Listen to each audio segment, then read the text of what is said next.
Well, many controversial issues have been hitting the state of Michigan and the rest of the nation, left and right, including the scandal with veterans, health care, and even energy resources. Joining us this morning to give us a look at legislative update is Congressman Fred Upton. He represents the 6th Congressional District of Michigan. Thank you so much for joining us this morning. Yeah, good morning. We had a little rain come through this morning. A little rain, you know, much better than the storms I know. we saw. You're not kidding. Overnight. And we appreciate you joining us, of course. What brings you to town? Well, as a famous person once said, you can sleep well at night. Congress is out of session. That's right. A little bit of a break. But we're out all week. Yeah, we're out all week, so we're doing plant tours, parades, you know, catching up with service clubs, a whole number of different things.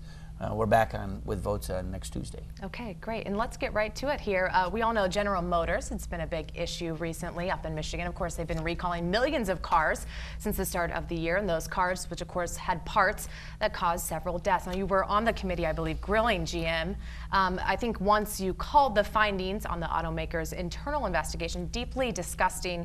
They've made more recalls this past week. You know, what was your reaction to hearing that? I tell you, you'll remember the Ford Firestone issue about a decade ago, and when that happened, I was then the chairman of the Oversight Subcommittee, and we said, you know, we want to make sure that this cannot happen again. What's the process? How do we connect the dots so that the regulators know when there's a defective car and that's, you know, killing people?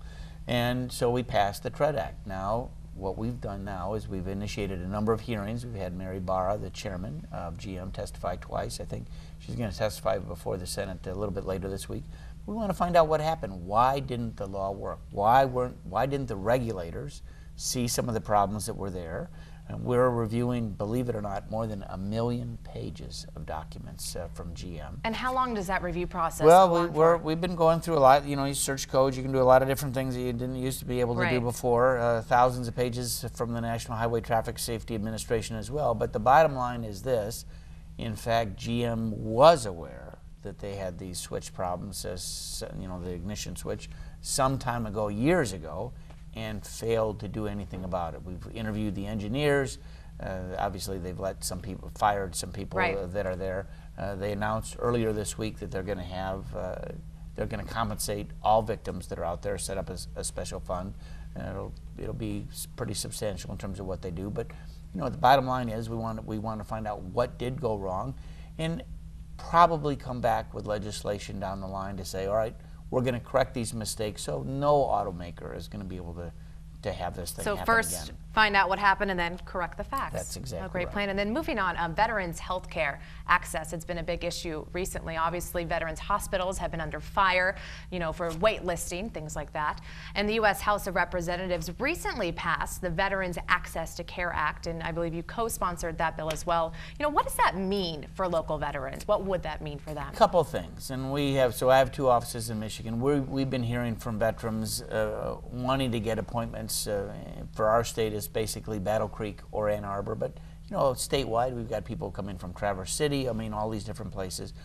What this legislation does, it basically says that if there is more than a 30-day wait, first of all, we need to take care of our veterans, that's for sure. If there's more than a 30-day wait to get in, you can go locally. You can go to St. Joe, or if you live in Kalamazoo, go to Kalamazoo. You can go to your local hospital, your local doctor, and you'll be reimbursed by the VA instead of spending all that time going back and forth to get quality care. We've got to take care of our veterans, but we also have to figure out why were these waits so long. You know, we know about a number of deaths that occurred because veterans weren't able to get appropriate care. That's got to change. We've got a new head of the VA now. He's got a huge issue on his plate. He knows he has to deal with it. He's a former Fortune 100 CEO. We got to get this thing fixed. Still going back to that fact-finding. Way. That's right. And lastly, Energy Week last week for the House of Representatives. Why was it important to you know, give a whole week to that subject? Well, gas prices today, they're higher than they've been in 5 or 6 years for the 4th of July. We always know that they go up. I would suggest to people that they fill up today. They're a little bit low today, but who knows where they're going to be in the next day or two, and I don't have any inside information other than knowing that they always go up by at least the day before. But with all of the problems that we're seeing in the Middle East, Iraq, Iran, I mean, even Nigeria, we get a lot of oil coming from Nigeria and Venezuela. We've got to develop a North American energy independent plan. We've done that. We've, you know, thank goodness we've increased domestic supplies here, But can you imagine if we hadn't done that? And now with gas prices going up again, we need to push for what we call all of the above. Let's use all of the resources that are there so that we can make a better quality of life for all Americans. And again, we appreciate you joining us this morning. What's next on the agenda for you after this 4th of July break? Well, we're back in session. We have actually a pretty big issue, and that is that the Highway Trust Fund is going broke. You know, we have more fuel-efficient vehicles. We're driving less because of gas prices. So the taxes collected from gasoline sales are down. We're in the middle of the construction season now, certainly in Michigan and here in Indiana too. So we've got to have the funds to reimburse the states for the work that they're doing. So what needs to happen next? So we've got to find about $12 billion, just a small sum.